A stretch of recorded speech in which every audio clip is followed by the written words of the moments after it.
Hello, and welcome to the Reiki Gem Wellness channel.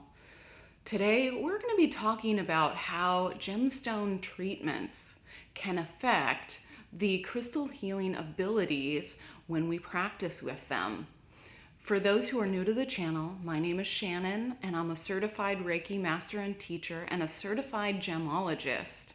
And I combine those skills and passions to provide you with the knowledge, the tools, and the opportunities to practice incorporating crystal healing into your everyday life.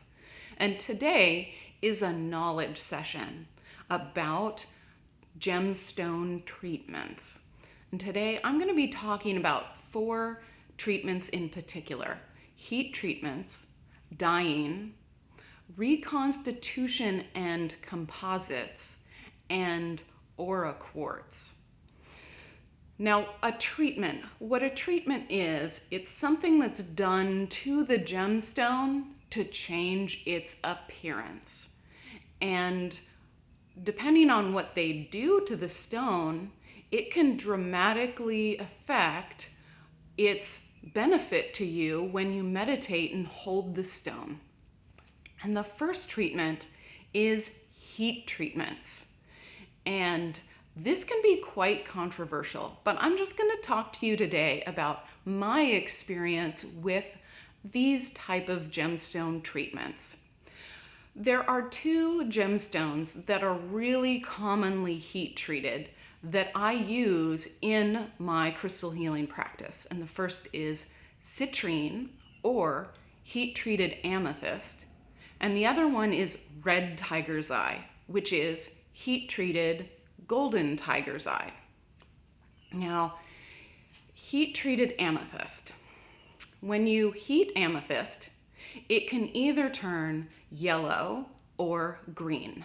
And the gemstone market often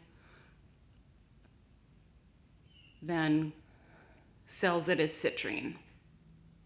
Trying to get a good look. This is heat treated amethyst. And when the amethyst turns green, they sell it as praesiolite. Now, both citrine and praesiolite occur naturally in nature, but they're a lot more scarce. They're very rare, and the price point is higher than you would pay for heat-treated examples. So this is heat-treated amethyst. And this is natural citrine. So you can tell the difference here. Heat-treated amethyst is always going to have this really bright, golden, obvious pop to it. And it's going to be really inexpensive. And the natural citrine is very subtle.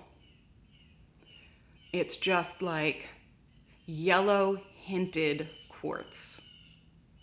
It's also much more expensive. This little point right here cost me $30. And this cost me like $1.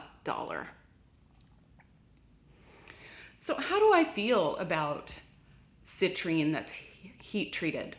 Well, heat treatment is different from some of the other treatments in that it permeates the entire crystal. It changes the fundamental nature of this gemstone. So whereas the purple of the amethyst would stimulate the third eye and the crown chakras, this is now yellow through and through, and it's going to stimulate the solar plexus chakra.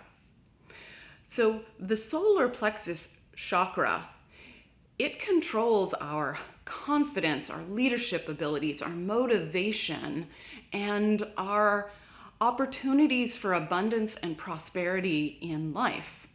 And yellow gemstones will stimulate that.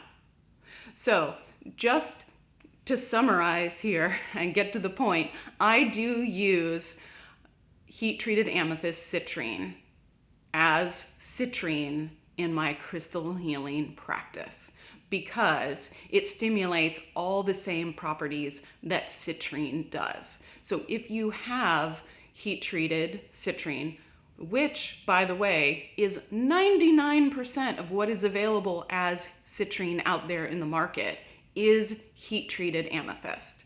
So it's out there in abundance, and I guarantee that if you have some citrine, you have heat-treated amethyst. It's totally okay.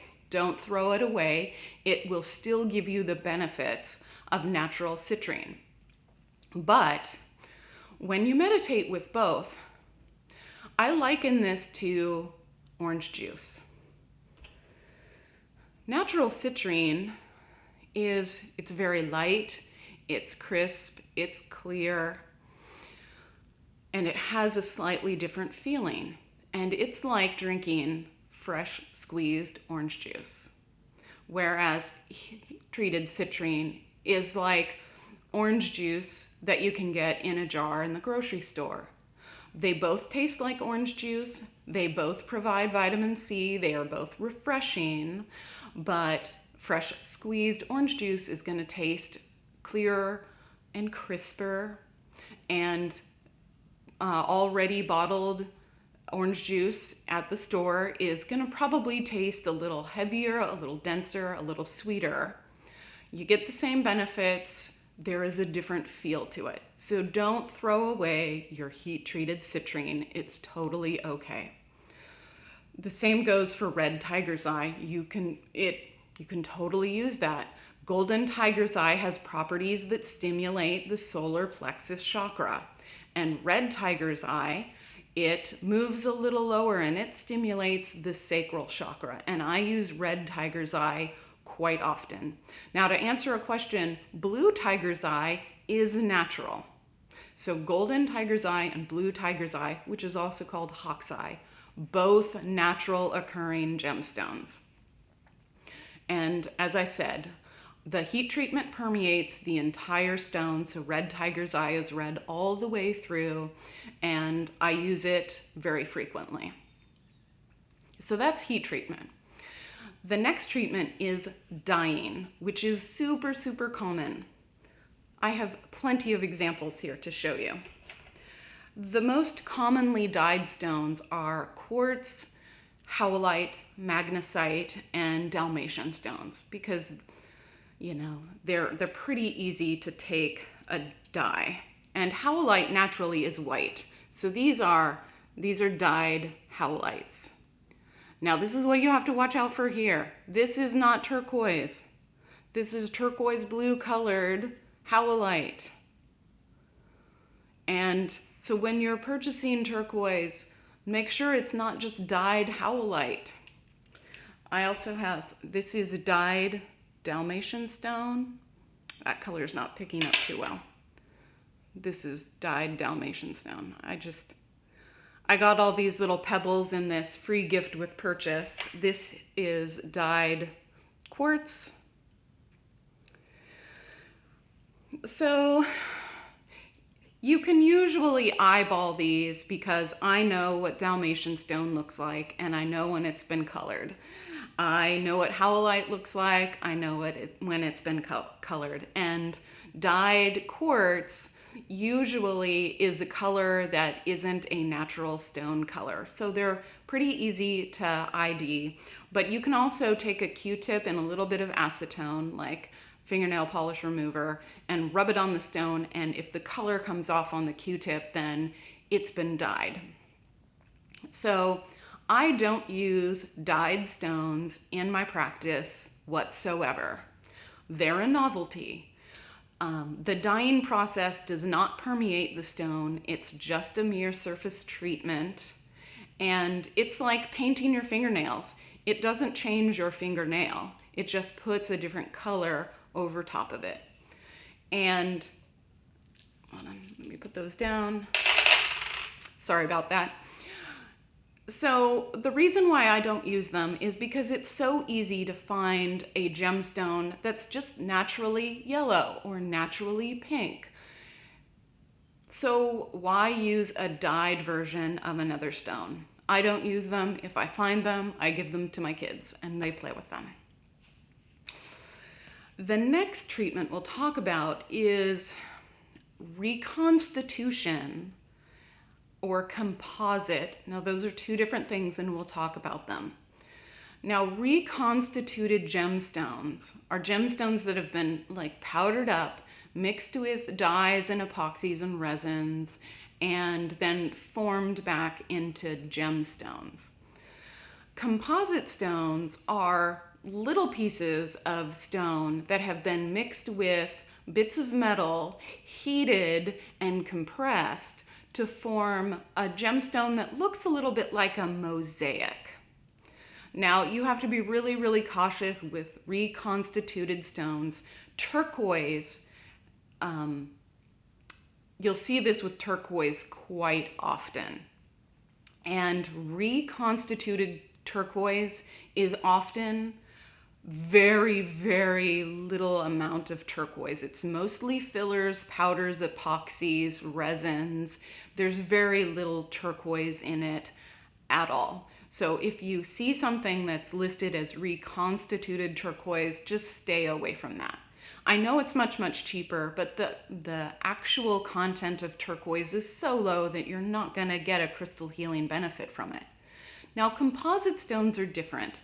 Because turquoise is so scarce, they want to use up all of the little bits that they can. So they take the little tiny bits of turquoise and mix them with metal. Like I said, heat them and press them. Most often, this is natural turquoise, and it's just being bound together with metal. So you still do get the effects of turquoise in your crystal healing practices. So I think it's pretty safe for composite. And you can see those because they do look like a mosaic kind of pattern. And they often do this with lapis, and for some reason they do it with howlite too. Howlite's pretty common. I'm not sure why they do that, but they do. So when you're buying turquoise, there are several things to look out for. As I mentioned, make sure it's not dyed howlite or magnesite.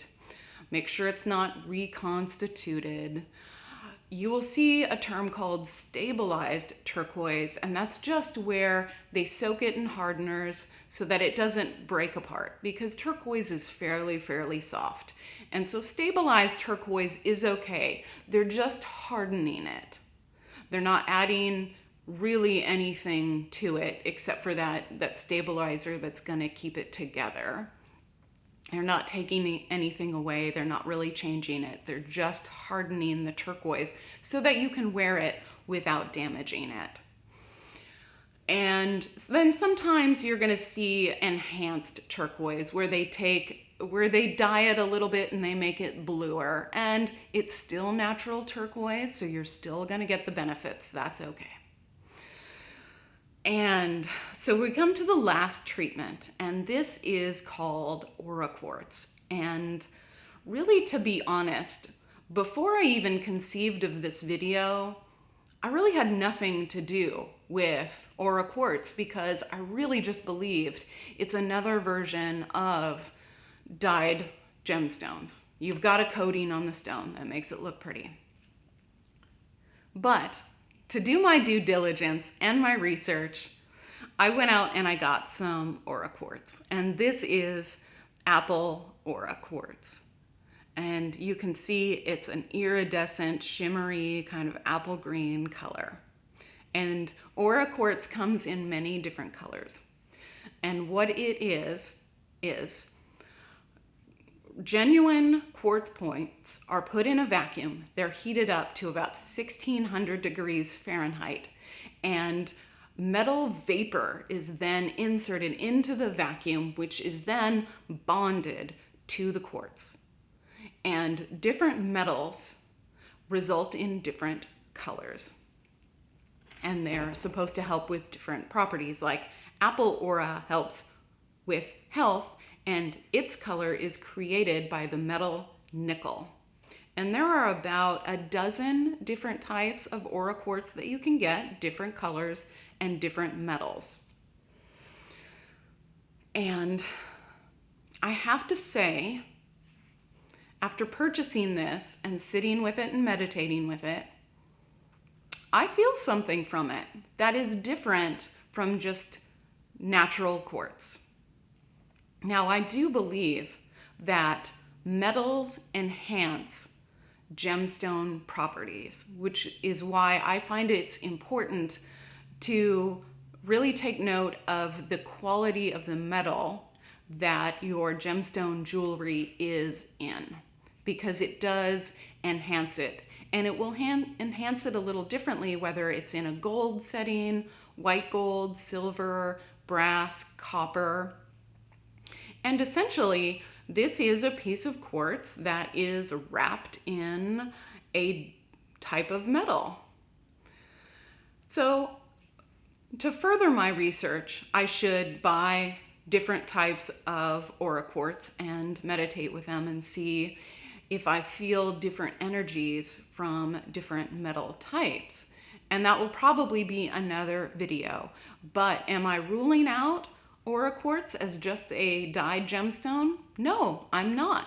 I feel something from this. And I think it warrants more research on my part.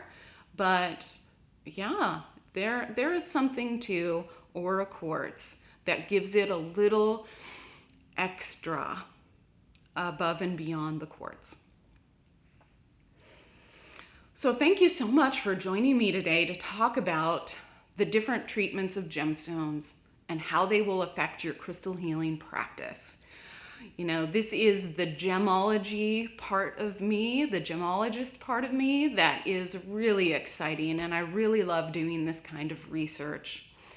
And if you're interested in learning more about gemstones and how you can really study crystal healing and incorporate it into your daily life, then make sure to hit the subscribe button, because I review a different gemstone every single week and teach you how to work with it and incorporate it into your life. But thank you so much for joining me today, and have a great week. Thanks.